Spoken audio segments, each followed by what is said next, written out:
Welcome back, everybody, to the Nevin Shapiro Show. I'm Mike Tirado. I'm here with Nevin Shapiro. And oh yeah, baby, we fucked up those Seminoles in Tallahassee.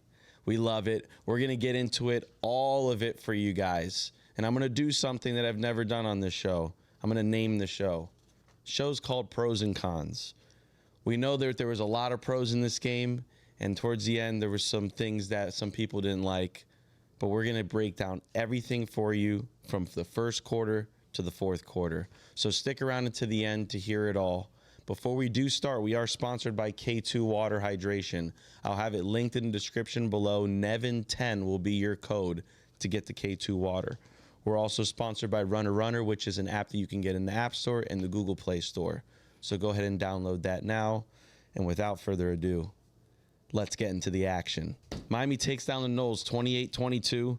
The score is not indicative of the ass beating that occurred for the first three quarters.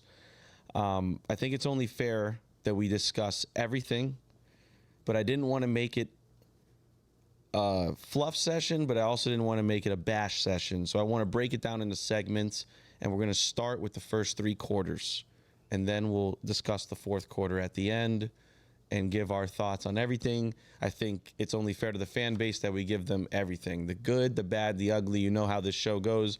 We don't fluff things. We give it real.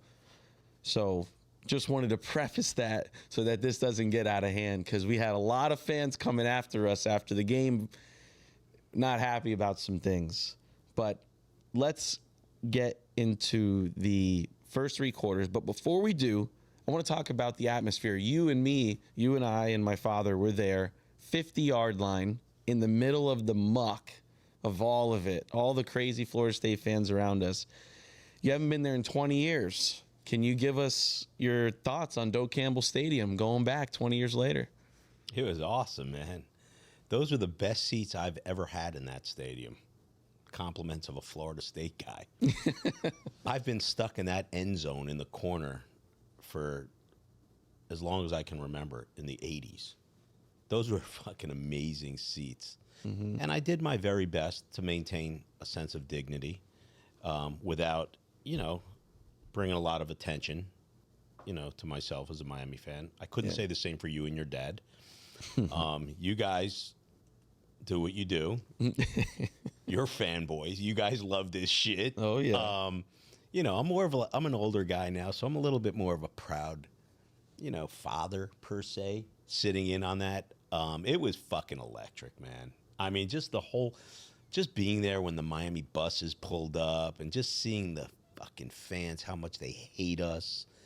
It's so entertaining and just uplifting, and it was just amazing. And I'm just sitting there with Willis, and we're just like fucking peeping the whole scene, and like not a lot of people really knew who we were, just hanging out in observation.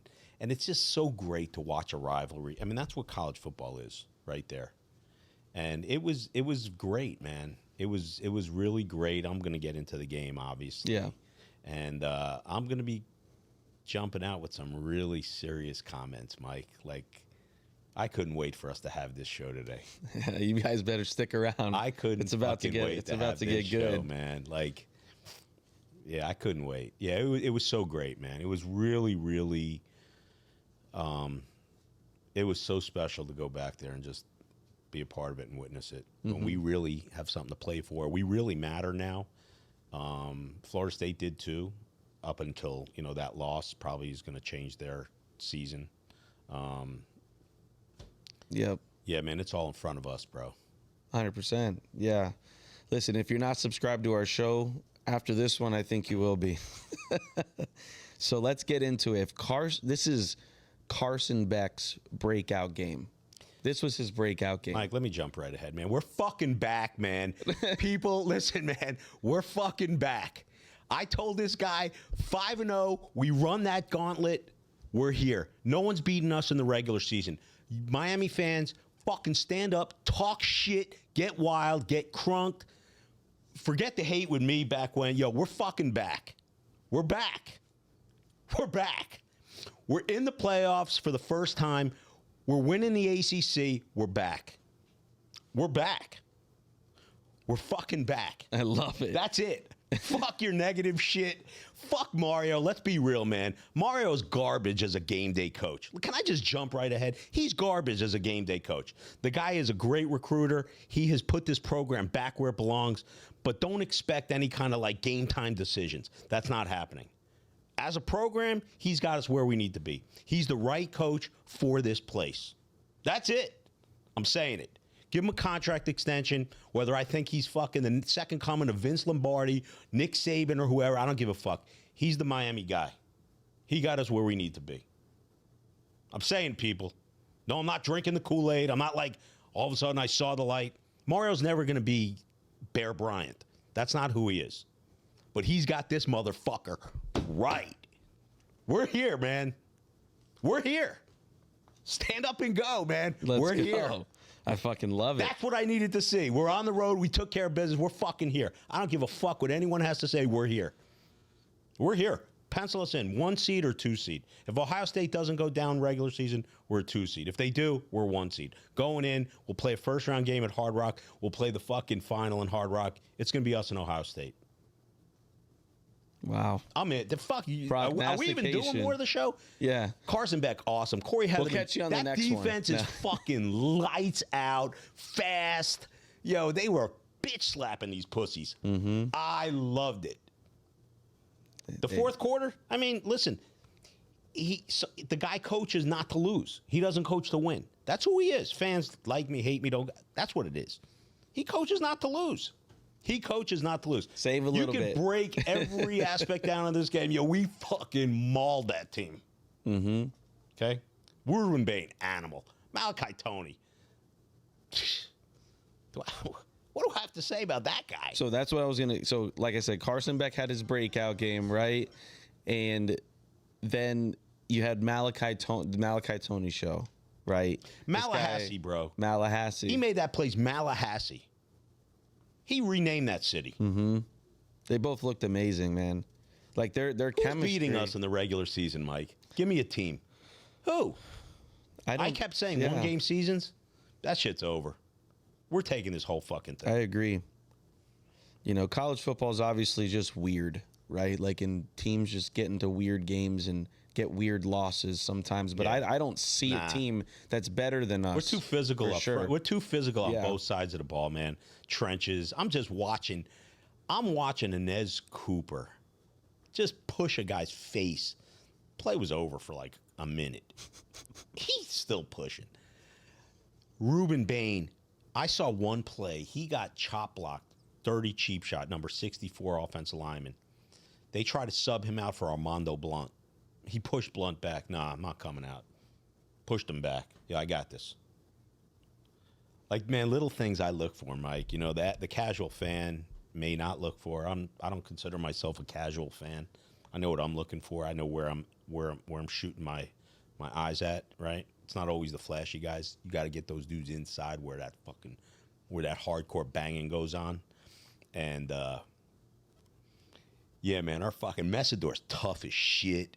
Where the fuck did he come from? Like, I didn't see him like that last year. Maybe it was the defensive coordinator was just lame. Boy, he's got these boys flying around. There's a couple of DBs I got to shout out. We're gonna get there. Man. We're gonna get there. Trust me. Miami fans, you should be feeling this, man. I'm telling you, we're fucking here, man. Yeah. This is it. We're going on a ride, man. I'll see you guys in Dallas, and then in Charlotte. You know what's so crazy is people forget that Malachi Tony's supposed to be in high school. This guy was doing them dirty, man. Some of those cuts that he made, and that they got really lucky with that illegal shift. Because I was going to be 21-3 really early, and Malachi shook that guy. He put both feet in their ass. God, man. He put both feet in their ass. He was killing that was so fucking great, man. Yeah. Just exciting, Mike. Yeah. For me, there is no negative. I saw what you saw. I saw what the fans saw. Like, the guy just gets ultra conservative. Like, we'll get into it at the end. But I just want to get your comments quickly on Carson Beck. How did you feel? Like, I really thought he came out in this game. Let me tell you something, Mike. I'm glad you brought that up, because not only am I going to talk about Carson Beck, but I'm going to address a point for what I see is in the best interest of the University of Miami football program moving forward.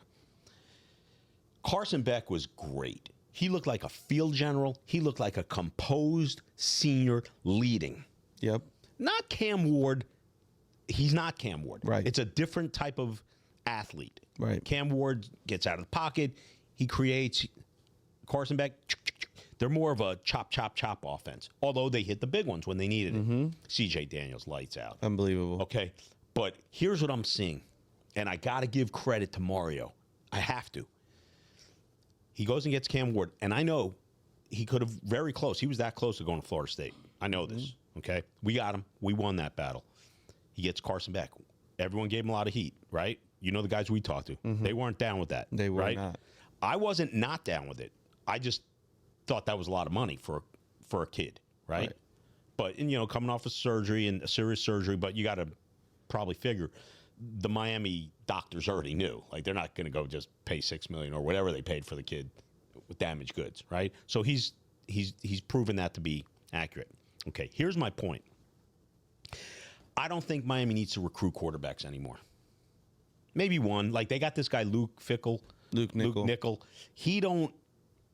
He may never see the field. Yeah. Darian Coleman, I don't know if he sees the field. Both of them are not going to stay. Right. Okay. And the reason why I think the play is to take kids out of the portal, you don't want to wait and see if a kid can develop into a quarterback. Not in this era. You like to see a developed product. Like, example, John Mateer, Washington State going to Oklahoma. Now Oklahoma's a top 5 team. And it's because of that, right? I like the idea now, and we're Miami. It's Miami. We got the bag. We got the skilled players. We're going to have the offensive line with Mario Cristobal and Alex Mirabal. I'm into the import game of quarterbacks. Right? You find 5. Here's our 5. We're winning one of them. It's still Miami. And after being in Tallahassee, no disrespect to their people, they were very cordial and we appreciated. And I love Waffle House, but it's not Miami, right? And there's a big difference, right? Okay. In Tallahassee, you see horses on the road. In Miami, you see stallions. You feel me? Okay. That's my play. I say we go and we import quarterbacks out of the portal. I agree with that. It's a different landscape. Yeah, the landscape's different. Because you're going to have a line. Yep. You're going to have skill set guys, right? And we have a guy that can come in ready to go. Yep. Plug him in, we're out. That's it. That's my new thing. I think Miami should save scholarships. They shouldn't go after 5-star quarterbacks as incoming recruits. That's my opinion. And I think Mario's 2-0 in that regard. Emory Williams, a guy like that is never going to see the field for us. And if, God forbid, Carson Beck should go down, we would have a big problem. And we would become a very conservative team and probably still go to the playoffs anyway, because of that offensive line. But that's my feeling, Mike. I've been sitting on that one. Yeah. I give it to Mario, man. He's 2-0 in quarterback portal recruiting. And that's a perfect segue into what I was going to talk about next. Is the offensive line is just nothing short of incredible. Listen, I mean, just the guy's like, I'm telling you, man. Look, you guys know I've come at this guy hard, right? And my feelings still remain for what I know, right? And the shit I continue to hear, but I'm not going to jump on the negative because winning cures a lot of shit. And we're winning, and we're winning big, and we're going to be in the playoffs, and we're winning the ACC championship this year. Although we have one guy in this room who feels otherwise. And, I gave him a shout out. That's Sean, for those who don't know. But anyway, listen, man, fucking cup is not only half full, it's overflowing. We're banging right now, baby. What's crazy is, like, when we did our preview, we had prognosticated that Miami was going to be this pound them, and they went RPO. Their game plan was completely different. If you had to set up a script for Miami 2024, 25 season rather, you couldn't have come up with a better script than where we are. You couldn't have come up with a better script. We're 5-0. We've knocked out everyone that thought potentially could beat us, which was Notre Dame and Florida. That's 1 and 2. And then Florida State, I knew wasn't going to be that 2-10 team. Mm-hmm. And we fucking dismantled them. 100%. We dismantled them. The O-line is the reason why Miami is going to go to the playoffs this year.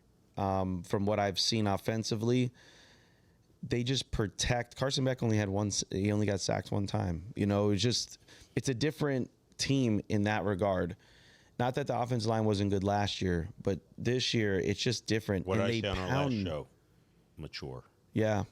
And, you know, when it's 4th and 1 or 3rd and 1, I'm not even worried. Like, in years past, when we'd be in those situations, 31 and 4th, I'm like, oh, God. Like, but now it's like 4th and 1. I see the fullback go in, Elijah Lofton. How about this? How about when it's 4th and 1 the other way?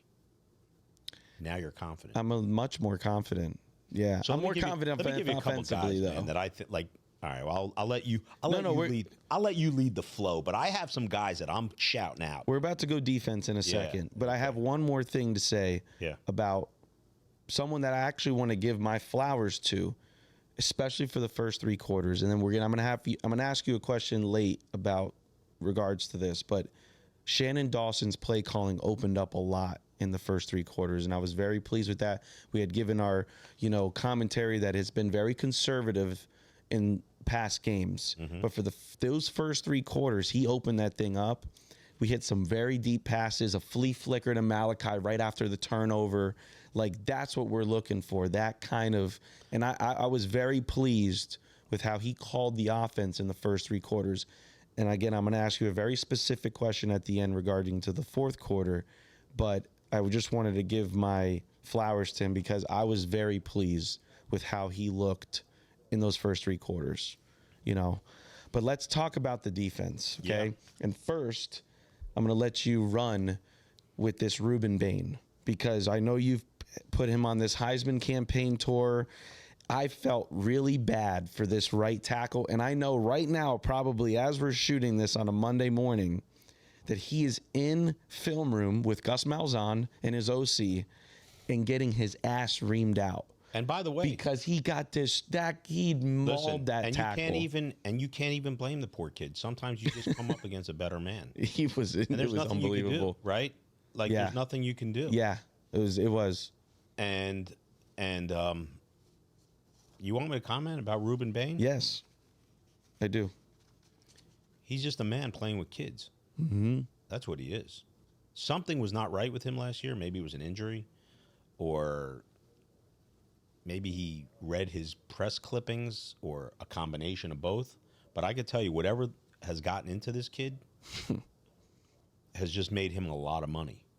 Yep. And I want him to stay healthy, most importantly. And if he does, he's going to be a very wealthy guy in a few months, outside of whatever his chump change is in this NIL world. He's going to have generational money. He's fucking dominant, man. He's in the conversation for some of these Miami all-timers. He's that good. That's a big statement coming from me because I'm an old throwback guy. Yeah.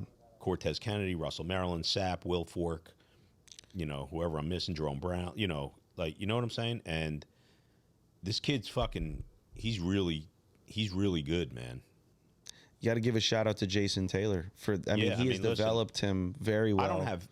Listen, man, the defense is just getting flowers, man. Yo, definitely. I mean, that's it. And we got a couple of guys that, I got my guys that I'm ready to call out. And I needed to see this. See, we've gone to those first home games in Miami. I didn't go to the USF game. But I went to the Notre Dame and the Florida game. And from our vantage point, I can't see what I need from where we sit in the box. I had a real good chance. Like, the best seats I've had this year were just Saturday night. And I really saw what I needed to see, man. Miami, we're back. We're back. We're all the way back. When we win a championship, we're all the way back. But we're here, man. We're going to the playoffs, man. We're going deep. Mm-hmm. We're going deep. It's set up for Miami. We're going deep. Now that we got out of this obviously preseason, this was what we worried about. It's a these wrap, first bro. 5 games. It's on autopilot. Yeah. I'm telling you, we're gonna have to fight Louisville. Louisville, sleepy, pain in the ass team. They have been, but there ain't no sleepy, pain in the ass teams with that offensive line. You're really getting gouged. It is. It's incredible.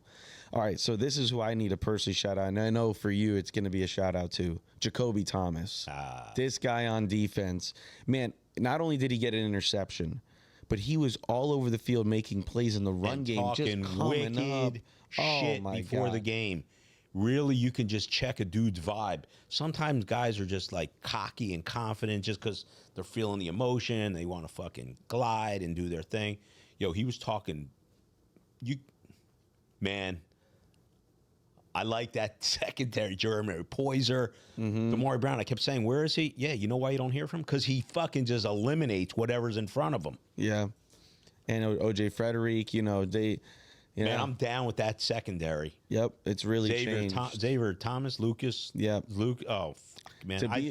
I'm really psyched on this secondary, man. So incredibly improved. Got to give Heatherman his flowers in that regard. He's completely whatever holes there were, Mike. Yeah, plugged. Mario plugged the personnel, and he's put the scheme together, and it's been beautiful so Two far. linebackers. I'm shouting out. Yeah. Really, I should just give them all three. I can't even leave Basant out. Yeah. But Popo, laying pipe. Torre, you know how I feel. And Wesley Bassing. Yeah. Man, Miami fans, we're back, man. Yeah, no, there's something to really fucking be fucking fired up about. I'm fired up, man. I don't even want a bye week. I know. It sucks. Mike, you know me. I got to give this to not Florida State. You guys don't even deserve this by yourself. This is South Florida, and Florida State. You guys take the collective finger. Collective. All of you guys. Bethune-Cookman, I'm not going to jump on you. Yeah, that's like, beating up on a preschool. That wouldn't be cool. But the defense to hold, obviously going into that game, everyone had put Florida State as the #1 offense in the country. Yeah, to hold them to 3 points. Shout out to my boy Andy Hernandez. One of the best offenses he's seen at Florida State. Come on, man. Stevie Wonder, what the fuck, man? We beat that shit to sleep, man. Yeah, the first 3 quarters they didn't look that good. All right, last shout out. But I appreciate the tickets. God damn, were those good seats. They were really fucking good. I'm not even saying anything to Andy. We love you, brother. That was good seats. Got to give a shout out to somebody that maybe people aren't going to think I'm going to shout out. The FAU transfer, Carter Davis, the fucking kicker. Yeah. God dang, this guy's incredible. He's responsible right now for the undefeated season. Dude, he nailed a pressure cooker against Notre Dame. But when he's kicking on kickoff, it goes out of the end zone. It doesn't even touch the end zone. It goes into the back of the end zone. Are we making him part of the Borgalis cartel? Dude, this guy is... Is he part of that cartel yet? I think so. All right, man. He hasn't missed an extra point, knock on wood. He hasn't missed a field goal yet, knock on wood. And, he's... impressive. I have a question for you. Okay. Where is your mea culpa to the Miami fan base? You haven't let me get there. Oh, okay. It's coming. And honestly, I threw one loss in, but did I not retract it? You gave me my time, and I said, did. Right? I said, dude, we're running it. Yep. We're running it. Yep. I said one loss, and I said one loss only because of the Mario factor. But talent-wise, I saw the light, man. I said, oh, yeah. It just took me to get into, preseason, get into August to see it start. And once I did, I was like, oh, yeah, we're gonna be lit. And so I want to get into, and the only reason we're doing this segment personally, I think not only do we keep it real on the show, but like I said, we had a lot of people come after us after this game and want us to talk about this fourth quarter woes. Yeah. And like I said, I named the show today Pros and Cons. And so let's get into a little bit of the cons. And before the jokes start, pros and cons, I know I'm a con, I got it. We're ahead of the curve here. Let me go Papa Doc style. Tell these people something I don't know about me. Yeah, Mike. All right. A lot of, and also DMs coming at us about the conservative calling in the fourth quarter. Miami not kicking that field goal with fourth and 8 to not go up 12. which completely puts the game away. What's your thoughts on the conservative play calling and putting the defense back on the field? Like, I just wanted you to comment on that. So here's my deal. And I said it about how I feel about Mario as a coach, this and that.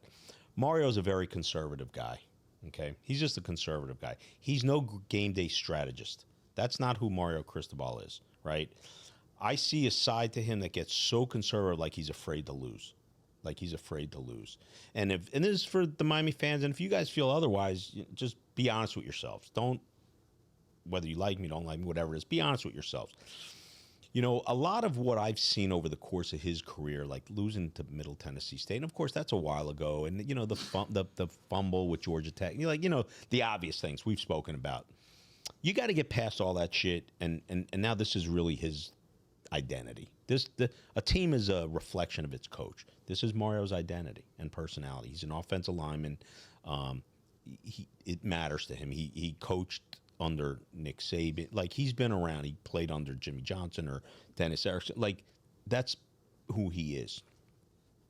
He's never going to be a lights out guy, but I think at some point in time, you've got to really just not be so conservative. I'm not even going to use a foul word. You just can't be so conservative. You're in a rhythm and a flow. Yeah, you got to play numbers and you got to be logistic and play the percentages and on third. But like, to not kick a field goal in that position, I don't know what are you thinking? And I had left the stadium. With your dad, right? I was getting the fuck out of there. I wasn't dealing with that traffic, right? And we had it in hand. Why wouldn't we, right? So, but to answer at that particular point, so I'm walking out and I'm watching it as I'm walking. I'm like, what's this guy doing? I get 5 text messages, Mike. I'm telling you, boom, boom, boom, boom, boom, boom. And I'm Dr. Phil, right? So like everyone's coming to me with like, I got the answer. Fuck, I don't know. I don't know what he's thinking. He's got such, it's like a mental block, and he just freezes. And that's what scares me if we were to ever get down in a game that matters. We haven't been there yet, so we don't know. But I could see him down against maybe an Ohio State. I don't see us, in all honesty, Mike, I don't see us getting challenged by anybody.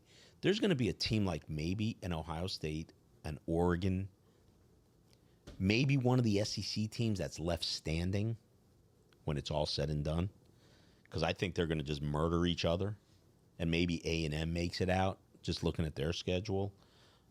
Oklahoma may, but I looked at their games. They got 4 insane games. Mississippi, I don't see them going the distance. But someone's going to be there, at least 2 teams from the SEC. That's where I think Mario is going to run into a situation, potentially, right there. And that's my problem with his conservative play calls. It's not me. You're bringing it up. And everyone that has texted me, and I'm going to say well over 50 people have texted me about this, if not 100 people. And I have not ragged. I told you at the beginning of the season, I will not say one negative thing. Did I tell you that? And have I stood on my word? As a matter of fact, I've given him nothing but praise and flowers. By me saying he's not a great coach is not me ragging him. It's just a fact. He's a top 50 coach. Maybe he wins a national title. But there have been other coaches, Gene Chizik at Auburn, that have won national titles. And they weren't great coaches. But they had enough talent and they had the right situation and this and that. He's never going to be a great coach in my eyes. He may win a national title, but he's never going to be a great coach. I don't know if that answers your question. But there's some other things. There's a conservative side to him that is just it's so hard to miss. It's so noticeable. We get into these situations where we're clearly dominating. Why would you just change what you're doing? Right. You're thinking maybe they could stop it when the other team already knows they can't stop it. Keep going. Run the ball. Run your offense. You got a 4-score lead. Listen. Am I right? I've had, like I said, we've had a lot of people want to hear about this. So here's my, feelings and I don't on know it. how else. And I don't know how else to go about it more politically sound than that. I think the difference between very good teams and national championship teams is this subject that we're talking about. Yeah. The ability to put people away. And Mario has a career issue. This is not just this game. Yeah, it's a pattern. This is a pattern. Yeah. And what's happening is Mario Cristobal's recruiting ability is overshadowing what his game day coaching has become. The talent has become so good on the field. Yeah, we can get by. We could get by. Man, I agree. And that's what's really happening. And that's why I said to the fan base, he's the coach for this program. Yep. I'm telling you now, give Mario Cristobal an extension. Yeah. I'm telling you. Listen, yeah. you know how I feel, and you know what I know. Yep. Right? And it's not all good. Right? Yep. You hear what I hear. Yep. Give him an extension. He's the perfect coach for this program. He will continuously recruit. We will be relevant every year. I'm telling you guys, we'll be relevant every year. But don't anyone come at me and say he's the best coach in the game. He's not, and he's never going to be. Yep. And if he wins 5 titles, he's not. And I think, like you were just saying, and I agree with you, my concern is when we run into the Oregons and the Ohio States of the world, when it matters, what's going to happen in these situations? We're not going to be able to. Florida State almost damn near won that game, first of all. If it wasn't for a few turnovers, they almost got an onside kick. Mario, listen, like, even as much as we beat the piss out of this team for the first 3 quarters, still there. For them to even be in that conversation worries me for later, not regular season. In agreement. Later. In agreement. And they do have the benefit of playing 2 potential home games in the playoffs. And I want to talk about this too. Yeah. Miami's up 28-22. It's 4th and 8 from inside our 30. Mario Cristobal decides to go for it on 4th and 8. Well, it was 28-19 at that point. Yes. Yes, because they kicked the field goal late. So 28-19. Mario could go up by 12. There's a little bit more than a minute left in the game. It makes absolutely no sense. Mario Cristobal came out and said that he has a statistics guy that bases it on how many timeouts are left, where they're at in the game, based on how many down and distance. Is that the same guy that's the clock manager? I don't know. Listen, honestly, Mike, and I mean this, and you know we don't script any of this. Right? Yeah. Okay. Like, I don't even want to hear about the negative shit about this guy. He is who he is. He is who he is. He ain't changing. I don't care what anyone thinks. I know better. I mean, I've known this guy for longer than anyone who's watching. Okay? Listen to me. This is what it is. He's our guy. He's our coach. Back him. Take what comes with it. You're going to have a program that's going to win 10 games, or should, every year, and be in the conversation for a playoff. This is it. Give him a contract extension. I know where you're at. I got it. So here's the question that I had for you that I said I was going to ask you at the end of the show. Do you believe that Mario is telling Dawson and Heatherman what to do in certain situations when we have bigger leads? Because you saw it happen with Notre Dame and Florida. 100%. And from what I'm getting, from what the intel I'm getting, from where I'm getting it, and I trust where I'm getting it, he's calling a lot. And it's not only him. And maybe it's not the offense coordinator either. Right. Because what I'm seeing is, like, Notre Dame could have been an absolute beatdown. Should have been. Florida almost took the lead with 5 minutes left. Right. And both teams were getting dominated. Like, we dominate all 3 schools. Yeah, there's a pattern here. And what I think it's the reason why I'm asking you this is because it doesn't make sense that Shannon Dawson or Corey Heatherman would completely change their game plan, all of a sudden in the 4th quarter. I said this earlier in the show. I'll say it again. Winning masks a lot of shit. Right. Winning masks problems. But you can also see when you run into a bigger program. Not who we're speaking to. Right. There is no problems. Yeah. We got a lot of DMs. Mario will always win you 10 games, but he won't win you the big one. And that's what we continuously, and that's not me saying this. I say let it play out. We're going to the playoffs. Let it play out. Yeah. We're going to the playoffs. We will win the ACC. There's no one that I can see challenging us. Yeah. I don't see anybody challenging us in the ACC. Yep. I could tell you that. Did I tell you when we're done with Florida State, I'll give you my opinion? I just gave you my opinion. We're not losing a regular season game. We're going 12-0. We're going to win the ACC championship. We're going to be 13-0. We're going to be seeded 1, or we're going to be seeded 2. Yeah. That's it. Are you right? Yeah. I can't argue with you. I hear you tell me every day. Listen, and even in this situation, honestly, man, it kind of seemed like, and I'm not a conspiracy theorist, but it kind of seemed a little bit like point shaving. They're not kicking that field goal, man. Nah. People had it at 6.5. Then they don't kick it. Miami loses by 6. I'm like, man, hold on a second, really man. JFK. I mean, who the fuck knows, man. Like, it You know just, what I mean? Like, does it, why would you, I don't know, that call, it was just giving me flashbacks to Georgia Tech. give Mario a contract extension. All right, let me give my mea culpa here. First of all, like I've said before, how hard is it to, go into a season with what you've seen from a guy like Mario to really be able to even say undefeated? How could you even think that? You lose, and you're not there yet. right?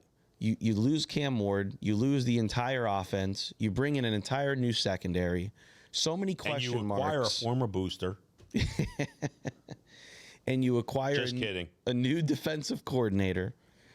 With the amount of question marks going into this year, it's way too hard and way too You had enough. boastful. You were not drinking the Kool-Aid. No, I said I needed to see it. I needed to see it, and I've seen what I see. That offensive line is so dominant. Have you seen the light, Mike? So I've seen the light, man, and I'm going to say on the show, this is the first time I'm going to say this, Miami will go undefeated in the regular season.